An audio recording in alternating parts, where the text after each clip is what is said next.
video, you and I together forever, forever, together forever. Yes, yes, we make a video together. Yes. You are gorgeous beyond imagination. Yes, we make a Play-Doh video together. Yes, and it is nice, very nice. Yes, Papa Dog, I know what Papa Dog wants. He wants more Kibbewitzes, but he already got a whole lot of Kibbewitzes. So now we need to take a break and then later give another dinner. Yes. Yes. Papa eats all day long, and particularly 3 times per day. Yes. He eats too much. Yes. Yes, Papa Dog, you are gorgeous beyond imagination. He's very, very, very loving today and very, very cuddly.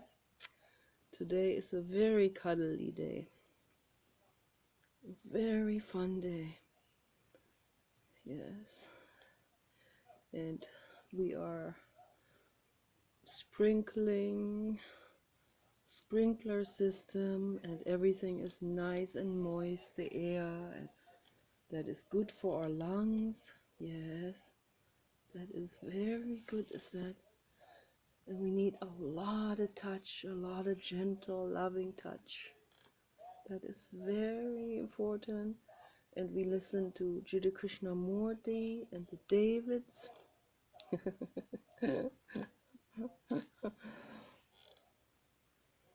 So that is very awesome, is that. There's a lot of Davids. There's a lot of Davids out there. And some are scientists and some are writers. And one is a dog. Yes. A former writer. Yes. Yes, that feels good in the ear. If you gently massage inside the ear. They like that a lot. It feels real good. Oh, that feels so good. Oh yeah. Oh, that feels good. And there's the earwax. Yes, there's a lot of dark earwax. I'm gonna wipe it on my pants. A lot of waxy stuff. I gotta clean the ears with. Later, I'm gonna clean the ears with my diatomaceous cream that I made with kaolin and bentonite and beeswax and essential oils. I'm gonna I always put that onto a tissue, and I roll the tissue, and then I go into the ear very gently. You have to be very gentle with that because that can hurt the inside, the eardrum, and all of this, and the membranes. They're very sensitive. So yes, Papa Dog. Yes, I don't have anything else right now. No, I only have Play-Doh. Yes. Yeah, you don't like that. No. Yeah, you don't like it. So Papa Dog's shedding a lot of hair. I guess that is the winter coat that's coming off now. It's a lot of hair shedding. Yes, gorgeous. So, and I did something in the living room that is really awesome.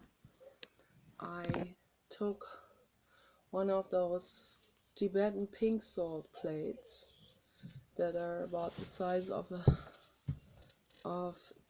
my Nabi tablets, and I didn't know what to do with it for a while. So I heard that it evaporates into the air, but at a very slow rate. So what I did is I have 3 tea candles, tea oil candles with 4 tea candles.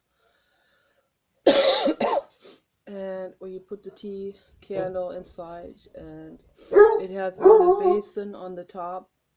But I don't use the basin to put oil in because it's kind of hard to clean that. So what I do is I either put a ceramic cup on top, and I put water and oil in that and let that steam off. And this time I put all 3 tea candles in a triangle under a very large ceramic plate. And I put the Tibetan pink salt plate onto that plate. And then I poured half a cup of water over the Tibetan pink salt, and I lit the candles. And now it is steaming it up. And now the salt water, the water diffused with the Tibetan pink salt, very healing, is going up into the air, and it's going to purify the air, and it's going to, and this is what I wanted to talk about today. Yes, Papa Dog, my main subject is yellow today, because the Tibetan pink salt is going to purify all of these particles, and among those particles is the actual reason for my bronchitis. And we together, Paul and I, brainstorming, finally figured it out last night. It was about time that we come to see the obvious that has always been obvious, but we didn't see it. Because now he breathes that in too. What it is yellow fungus from the grass. It's a yellow fungus, it's a very common fungus that grows on mulch and grass clippings, particularly when they are bunched together in a large bucket or something. And that was our mistake, because we live green, we do composting. Everything is in a green life cycle. And so what he's been doing for the last couple of years, when he was mowing the lawn, he has a lawn grass clipping catcher on the lawnmower, and he would empty that grass catcher into clean, large trash cans and fill them all the way up and all of this. And then it doesn't take very long for that yellow grass fungus to grow in there, because there's all kinds of bacteria and all kinds of things in there that heat up the grass very, very hot, particularly when there's a lot of moisture in with it. And mold grows on carbohydrates and water. So that's what mold needs to grow on. But it doesn't need a lot of oxygen, but it needs carbohydrates and water, the combination. So yeah, and that's what happens. And so then I would always be using this grass, and then eventually, when I get to the second half of the container, I can't reach that deep down, I would turn it over, I would dump the rest on the parking lot, and there it is, the yellow mold. And I was like, that's too bad, it's all moldy, but it's a natural mold, it's not gonna hurt us. And me with, grief over Barbara, and extreme depression, and immune system struggling, and all of this. I researched this today.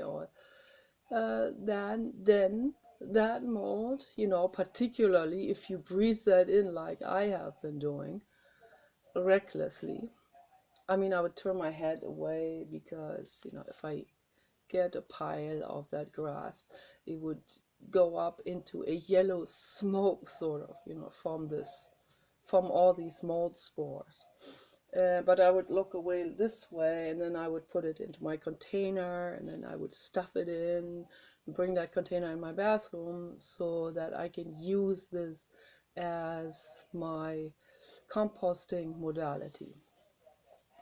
and it works very well. It just doesn't work for the lungs. That's the problem. So I've been breathing this stuff in for like 3 years now. And I just didn't look at the obvious. I didn't realize that, over time, if you breathe that in all the time, it can really irritate the lungs and the entire bronchial tubes and all of this.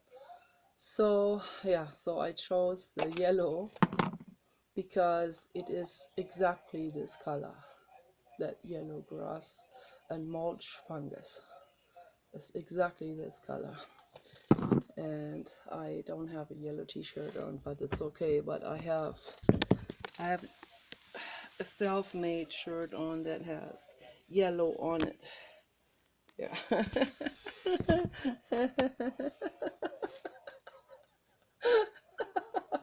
I like to keep my videos nice and weird. That's how I like it. So, you clown, you. Yes, you bet. Some people call me scary. Okay, whatever. Some people call me Satan. Okay, peace out, man. I'm Satan. I'm the accuser.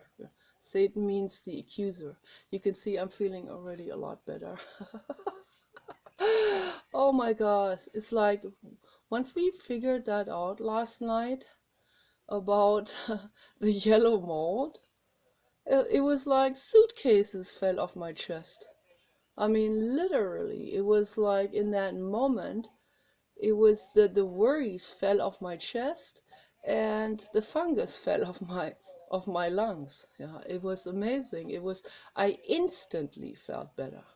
It's amazing sometimes how it is truly amazing how just a simple thought, like a simple recognition of something, or looking at something from a completely different vantage point and seeing the truth of it, seeing the full truth of something from the bird view, how that can, how this how this realization of truth, how that can influence your entire body, your epigenetics, the turning on and off of genes. Your immune system takes like a rocket shooting up into the sky. All kinds of pathogens are suddenly eaten, like rapidly. Um, I mean, like endorphins are being shed into your system. Your entire body is being revived and rejuvenated. This is what a thought or just a realization can do for you. It's amazing. It really is amazing. It's truly amazing. Don't underestimate ever how rapidly a body can heal just from a thought alone. That's why I heard that they have video games that are beneficial, believe it or not. There are some video games that are beneficial for us, and those video games are some medical video games, and they have T cells. And the original video games was the Pac-Man. They actually looked a little bit, I remember those, they looked a little bit like T cells and fighter cells and all of this, and it was kind of cute. So, but now I heard they have video games with actual depictions of your own immune cells that eat pathogens and that eat any particle that comes into the body, that could be an allergenic reactor or could be causing infection or whatever. It's any kind of debris, any kind of waste product from the body is being eaten and is being flushed out of the system with all of these different types of fighter cells, of immune cells, and macrophages that are the largest ones of all, that are like a white mass, a blob, um, of indefinite shape, and they can take on any shape. because they can flatten themselves, they can widen themselves, and they can completely engulf a pathogen just like this. And then they eat that. They eat it as they surround it like this with their own bodies. And I think there's a video game that has those macrophages that are eating all the pathogens that come towards you, and you operate these macrophages. And the winner, of course, has eaten all of those pathogens, and I guess some pathogens get more points than others. And so yeah, in the end, if you have managed to eat a lot of pathogens, including cancer cells, they probably get the highest points, then you have won the game. So, and I think that's an awesome video game, and some physicians prescribe those for people, particularly people with so-called incurable diseases, with very serious immune dysfunction diseases and cancer and all of this. And they had humongous success with this, because that's what I'm saying. The way you feel, the way you think has a humongous influence on your immune function. It really is the truth. When I have a feeling like I am trash, and that feeling came up, and I don't know where this really came from. I guess I haven't been on Facebook. I haven't I haven't even watched any pretty women or anything. I haven't watched much. I haven't watched porn. I haven't, and if I watch porn, I watch animation porn. Those are not real people.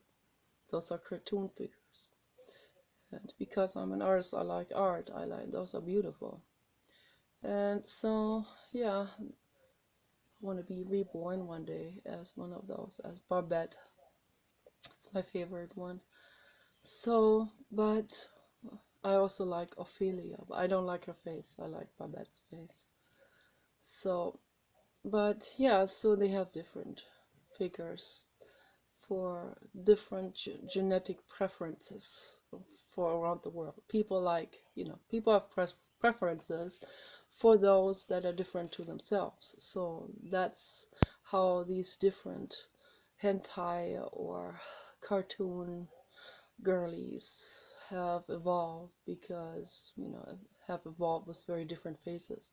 The body type is pretty much all pretty similar. It's pretty similar. So, except for minute differences, but the faces, they are definitely very different. So, and that is, the faces are particularly showing the preferences for different ethnicities, according to different ethnicities. And I personally find mulatto women the most beautiful. That's just my personal view on it. I find mulatto men the most beautiful. Vin Diesel, to me, Vin Diesel is the epitome of beauty. It's the truth. And I'm not the only one with that, but I don't care whether I'm not the only one. If I was the only one, then I would still stand for it. So it doesn't matter to me what other people think of anything. So in Germany, there's a group of people that would never admit they like heavy metal. The old school conventional heavy metal. They'd never admit that, because it's too much below them intellectually. And that's when I come in and I say, I love heavy metal. I love it, baby. It's like, yes, I have to, because I have to. It's imprinted in me. Yeah. And also, I also happen to like heavy metal, and particularly listened to it when I was, between 18 and 40 or so. So after that, I I got more and more into classical. Always preferred classical music. Of course, there's absolutely no question about it. Classical music is the music. But I also liked heavy metal. But I never I was never really into those avant-garde metal or avant-garde type of music. Was never really into it. I listened to it only because my brother had much of that and other friends, and so like Violent Femme and Leibach and those kind of bands. It was just like it was a very fleeting phase that I listened to those. That they didn't hold much eternity value for me. It's it's a matter of taste. It's just I'm not debunking those. Everything's a matter of taste. But when I see when there's a fad starting to grow with certain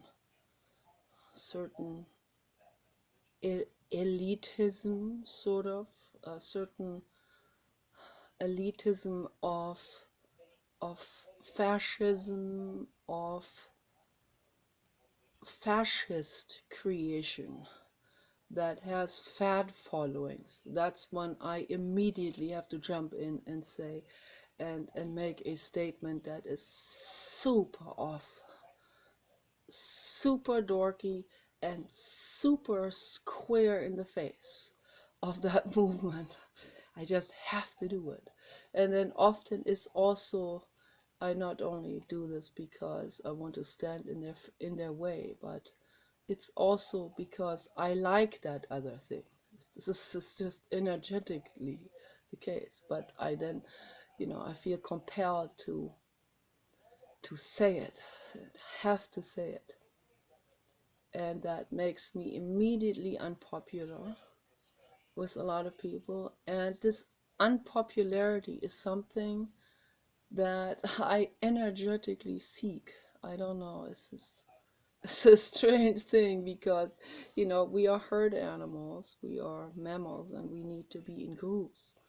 And it is safer, it feels better, it's an immune booster to be in a group surrounded by like-minded people, by kind people, caring people, friendly people. But the problem with humanity is that they form groups and cliques of fad movements, of fad groups, of ideological groups. That's where the problem comes in. I was just listening to Jonathan Mese bringing this entire thing completely again to the absolute point. He hits the nail on the head with whenever he talks. It's just incredible. Jonathan Mese is a very famous artist in Germany. And people are fascinated with it because he does stand by himself. He absolutely does. Of it. And people can feel it. And that's why he has become famous. That's why his professors saw it. Because they saw that he isn't docking onto any kind of movement or any kind of expectation or genre or ideology or fad in any way. It's always complete individual, like outsider artist, totally for himself. That's what I applaud. I do what I want to do, what I have to do, whether some other people paint like this or not. It doesn't, I don't paint like this in order to be different. I don't paint like this to be friendly with someone. No, I don't. This is not a communication. My art is an expression of my taste. And my taste is sensual. It's purely sensual. My taste is purely metabolic. It's a sensuality metabolism. That's what it is. An affinity, like I have an affinity for pale colors, pale pinks and pale greens in particular. Always had that. And I have to live that out. And I like shapes that extend and that expand, that are expanding. Just like the infinite cosmos is never stagnant. It never stays in one place. I found a nice word for this from Teal Swan called inertia. Inertia. Okay. There is no such thing as inertia. Inertia, like something that is stagnant, or entropy, like something that is completely cut off from an outside surrounding. One can establish environments that are somewhat an attempt to create an entropy, create an inside environment of something, like in a laboratory or something, but it never is completely cut off from the outside. Not even in space, not even light years away from here, and not even infinitively far away. And that is the truth. Okay, it is very metaphysical, and it is the truth.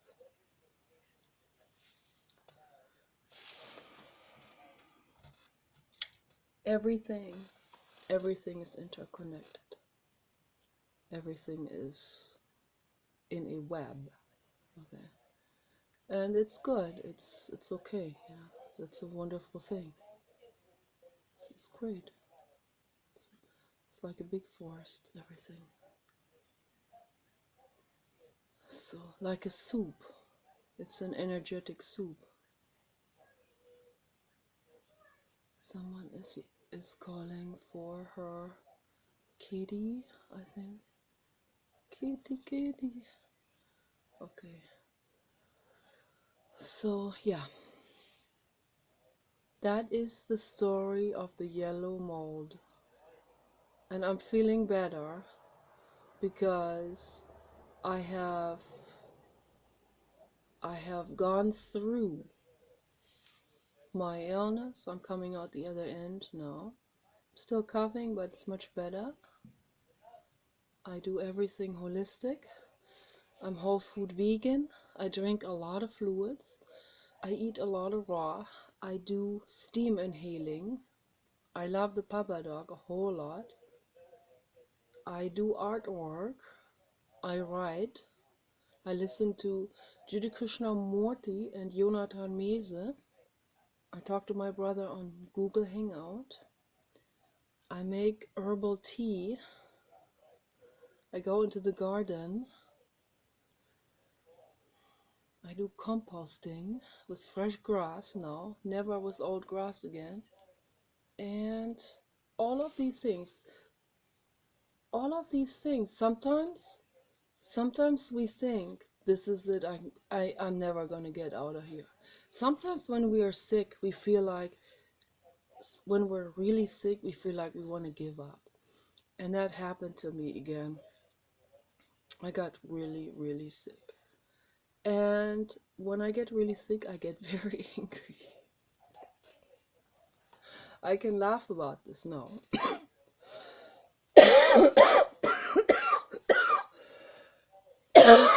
I'm not allowed to laugh, because then when I laugh, then I don't know, I breathe deeper into the lungs, and that triggers the yellow mold and the yellow mold starts tickling my lung cells. So Yeah, I get very angry when I'm sick, and then a feeling comes up of having been wronged. This is so, this is so ridiculous because I wasn't wronged by anyone. It's just, you know, there's illnesses going around. There are molds, and yeah, the molds can become worse maybe because of pollution, and it's just like a huge domino effect of things, unforeseen things that are happening, changes, shifts in the environment, this and that is happening, terrible things are happening, invasive species.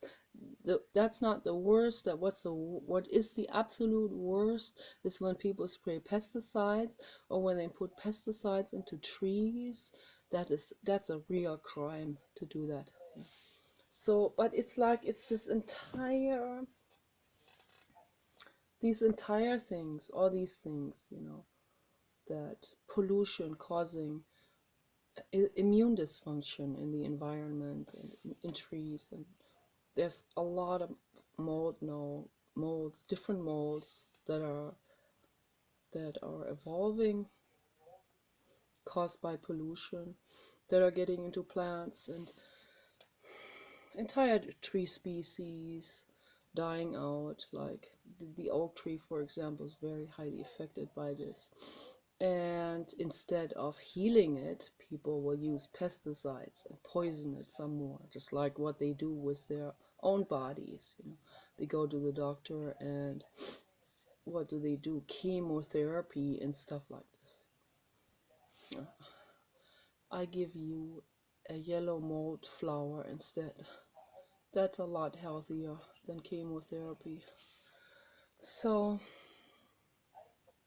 all of this going on, you know, that can make someone very angry, and rightly so, yes. And we should not suppress the anger. Yeah, sometimes I'm a little shocked about my anger because it turns into terrible hate. But then I just, instead of fighting it or reasoning it away, you know, I sit with it, I allow it to be. You allow it to be. You breathe with it. You let it permeate your entire body. And just let it talk to you. What does it want to say? Yeah. But don't act it out on anyone. It's not anyone's in particular fault, because everyone has his story or her story. Everyone has their ignorance. Everyone is consumed by this or that, and people aren't paying attention. And yeah, it's a movement. It's an overall movement of corruption and pollution, and it's very unfortunate. You know, I do what I can to bring awareness, but I also see that this is all I can do. I can petition, I can make videos, I can write about it. Beyond that, there's not much I can do. I'm not going to become a militant person, because I know that through militarism nothing is solved. Absolutely nothing. Matter of fact, you make it worse through militarism of any sort. You make things worse. Whether it is government militarism or militia or individual militarism or activist militarism. It's all wrong. It doesn't lead to anything. This is a fact. We've seen this over and over again. It causes a backlash. It causes more of that, what they don't want to see. It doesn't cause a shift in awareness. So this is how far I have come now in my own awareness process. I have not always been at this point where I am right now. So I have, in the past, I thought that, you know, I thought that it's good what some people are doing.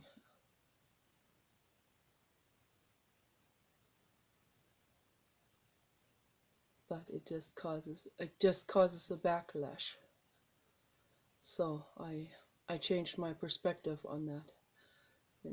That took me a long time because it's not easy.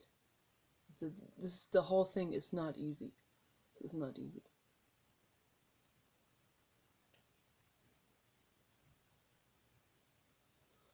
Yeah, then the questions arise. I ask people ethical questions. So if you happen to be a toilet cleaner in a university and you happen to be working in that range of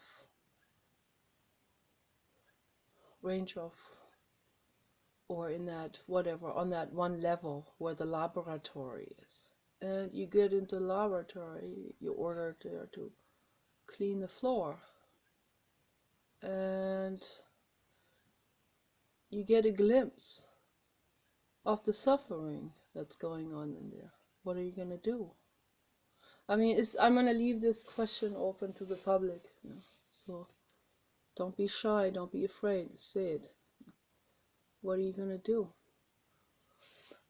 If you see unbearable suffering happening, it doesn't matter what people's excuses are for that. What are you going to do? If you see unbearable suffering happening, I know what I'm going to do. I'm a mother bear. I'm going to do something. Yes, I'm upstairs. Are you okay? Yeah, I'm okay. I'm making a video. Thank you. Feeling better? Yeah, I'm feeling much better. Yeah. Is Papa there? Papa is okay? Papa dog okay? Yeah. You're not coughing? I'm not. Yeah, I was coughing, but not so much anymore. It's okay. It must be that breathing that grass mold. That's what it is. It's a grass mold. So, yeah, I would if I happen to be. I'm glad I'm not witnessing this. I don't know. I would throw everything. I would throw my whole life away to rescue the animals. I would.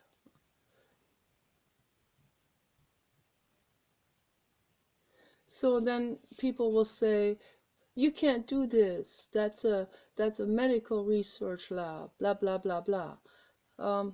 Okay, let me ask you a question. For any speciesist that will say something like this. Question to all the speciesists: if you work as a toilet cleaner or floor scrubber in a university, and you get a glimpse of the laboratory, and you see they have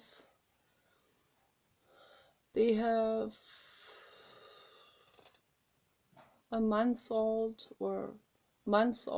human babies there in some cages or something, and they do whatever tests they do on babies, cruel tests or whatever. They used to do these kind of things even also in the 70s. The behaviorists, they have done real horrible psychological tests on a little child. I think it was Watson, the Dr. Watson behaviorist, and another one, his name is Skinner. So those are two real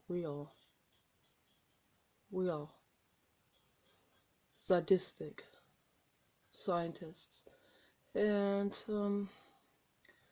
yeah, they did cruel tests on animals and even also humans. So, and I personally find all of that 100% equally unacceptable.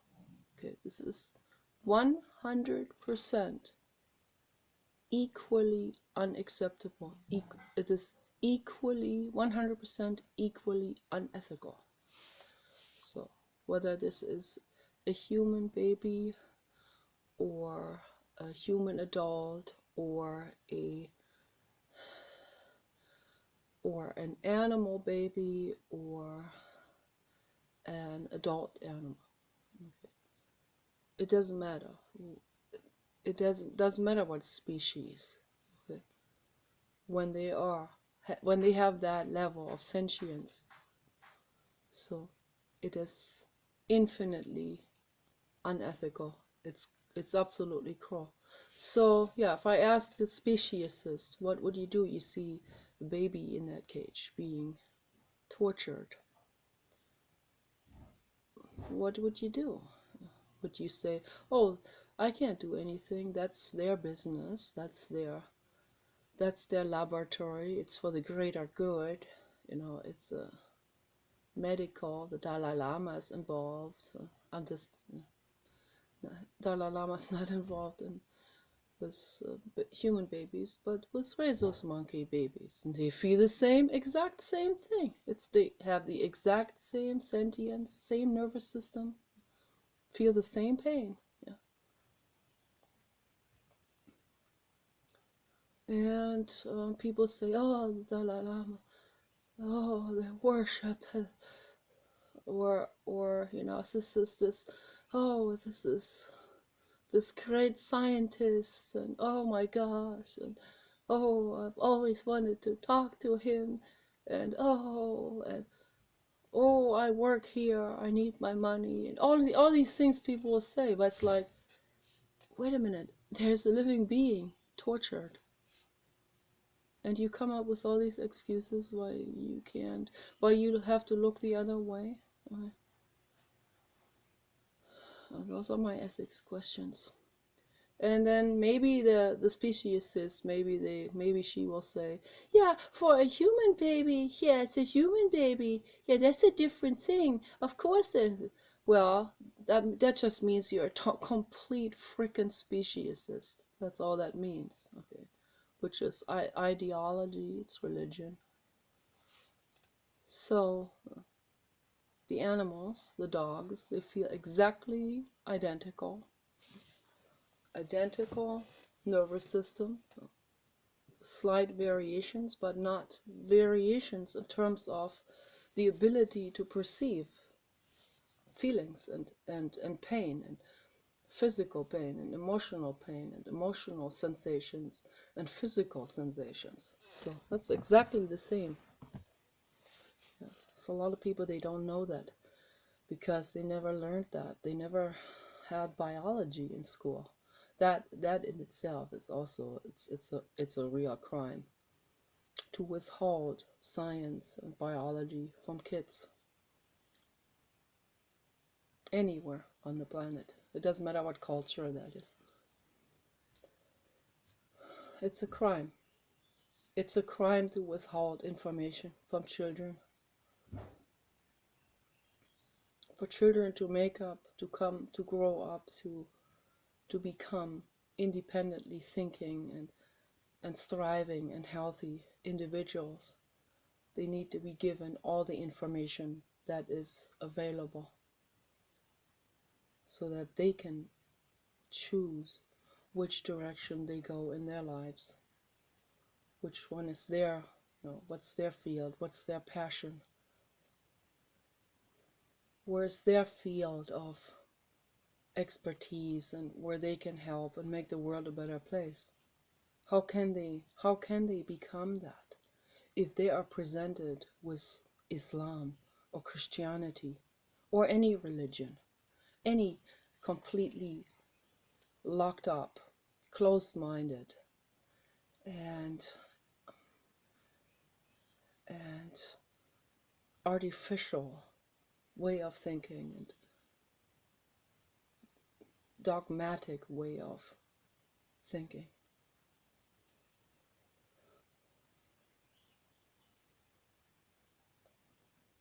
Freedom is to know that there is infinity. Freedom is to say no to a movement, to say no to someone else. Freedom is to say no to any kind of oppression and abuse or inequality or whatever people do, exploitation and stuff like that. Freedom is to say no. to something that doesn't feel good.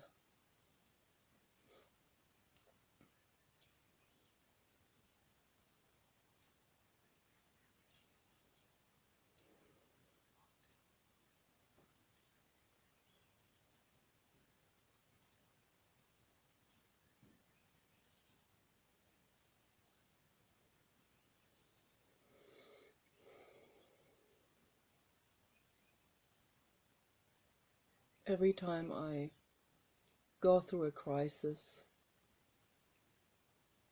first I think I can never come out of that crisis again. And often my entire childhood collapses on me and engulfs me, and I can't see things clearly anymore. And I see things from an unempowered and from a from a from a pain perspective. But then at some point, if I don't act things out, if I don't take medication, if I don't reason things out or lash it out on someone else, if I sit with this, I may say something wrong to someone, but that's about it. I'm not gonna lash anything out anymore on anyone. If I go through this, then, and I let go, that's the key here. You let go. I prayed to the infinite cosmos, to my blue God. Then I let go of it, and I breathed in. I breathed into the yellow mold spores, and I allowed it to be. Then I looked at electron microscopic photos of those. What's the name again? Already forgot. Of these yellow mold spores, and here I show you. I'll make a model of it. I looked at those electron microscopic photos from different research labs stuff, and those are beautiful photos. It's like art, and there they are. They have these kind of shapes.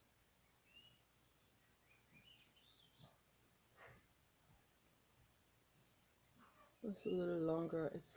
That'd be difficult to replicate this in a very short time, but kind of like this. And then it has one filament coming out the bottom, and that extends out quite long, so kind of like this here. That's what they look like.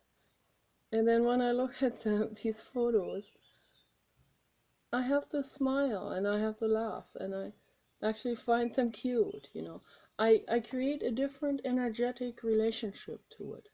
And in the moment I have this different energetic perspective on it, there suddenly is a connection, and there suddenly is me being there, not running away from it, but looking at it, facing it, and saying, what do you have to say to me? Is there something you wanted to say? My lungs, they have made sounds like like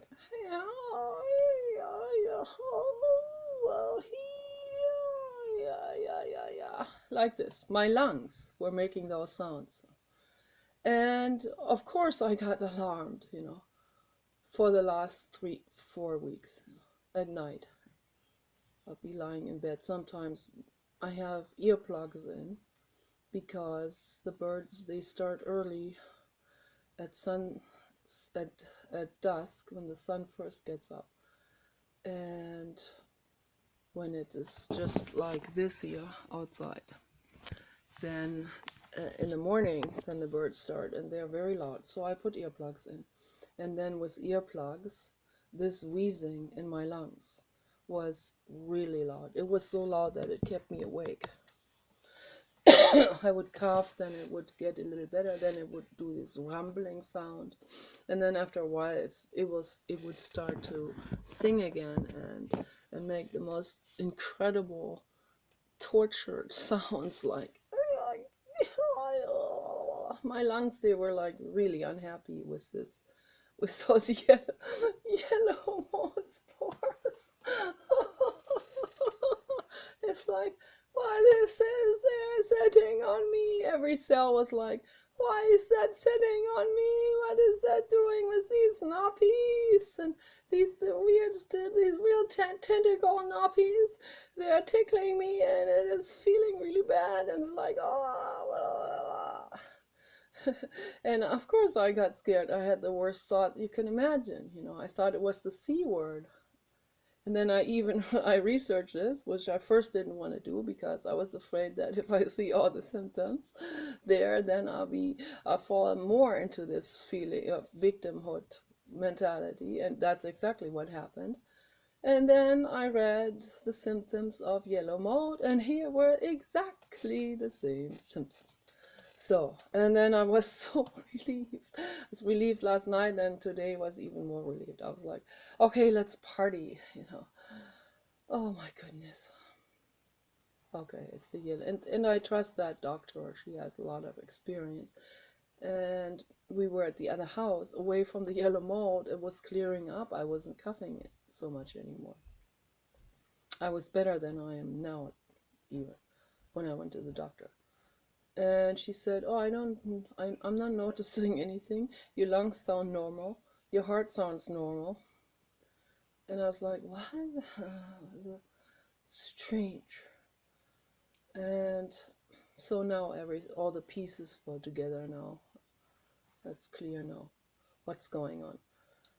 Oh, I'm so glad. And even if they have accidentally dropped my blood samples on the floor and the glass vials burst or whatever, and they don't want to admit to it now, or they erased my name out of whatever, So that's their problem, not mine. I don't need the blood results. She is gonna call me tomorrow to find out whether they got it now, but they probably didn't, and it doesn't matter. It really doesn't matter either way. I know it's not that what I was afraid of, and because I want to be here for Papa Dog, and I don't want to die a gruesome death, so that I don't want to, with all that stress that I have and all of these emotional problems, I wasn't sure whether I would be able to heal that on my own, even with vegan food, and because stress is such a huge factor. To be living in isolation, without much touch. I mean, I get loving touch and all of it's nice, but what we all need is, we need community, we need a lot of friends, and I just, me being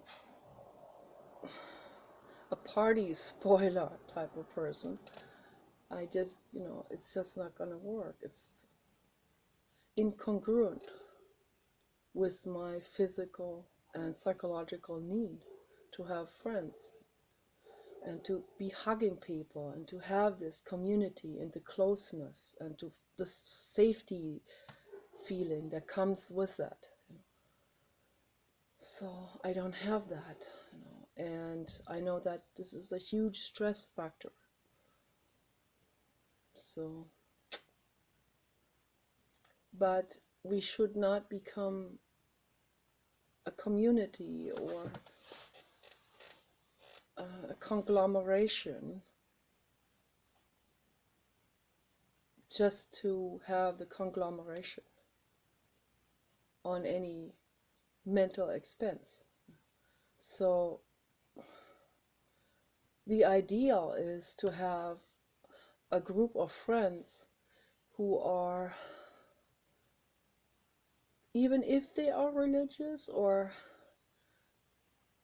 that they accept you, that they accept someone else with a different belief or with a different worldview, without taking offense, without getting mad if a little girl puts makeup on a Buddha statue.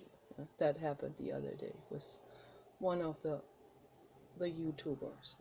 Her name is Gracie, and she made such a lovely video, where an ASMR video. She took her Buddha sculpture and she put makeup on his face. And the people got so angry at this innocent little girl. That hurt their feelings, that's sacrilegious, that you're not supposed to do this. Like who said that? Who frickin' said that you're not supposed to put a lipstick on a Buddha sculpture? My goodness. How far is the ego? How far do people go with this? This is my question. How far does this insanity go with the authority obedience? Authority that's a crime. It's a crime for someone to impose on others with their authority act out. And it's equally a crime for people to be authority obedient. We don't get anywhere with that. We don't get anywhere with authority obedience. It's not going to go anywhere. It's just going into more ruin. It just leads to more destruction and war and division and hate and so on. That's all it does. We have to free ourselves from that.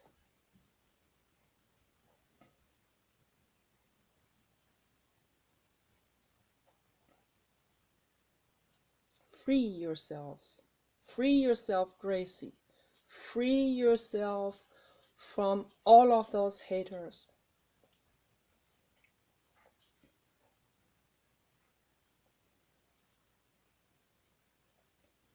The real friends are the ones who love you. Not because you're Buddhist or Christian or Muslim or whatever, but for you as the person that you are, loving, sweet person that you are. That's the people we need around us. And then things are good and healthy. Not be around people, just to be around people, go to some kind of church and totally adapt to everything they dictate to you. That's not what I'm talking about. That is too high of a price to pay to have friends, okay? And that's why I have no friends, because there's no one here who's tolerant. So I'd rather stick to myself then and make YouTube videos.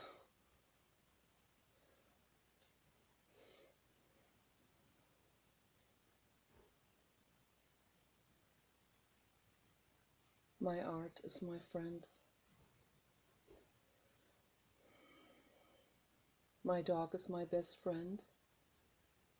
And my husband is my best nurse, also best human friend. And my art is the infinite cosmos, the blue God. And he's always there. Everywhere, it's always everywhere. And it's wonderful, and it is in a free flow. It's never stagnated. It always flows. And that's great. And I'm infinitely grateful to the blue God, the infinite cosmos.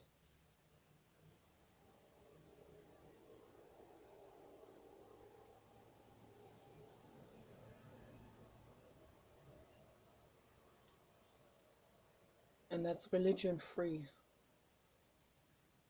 That is the real thing.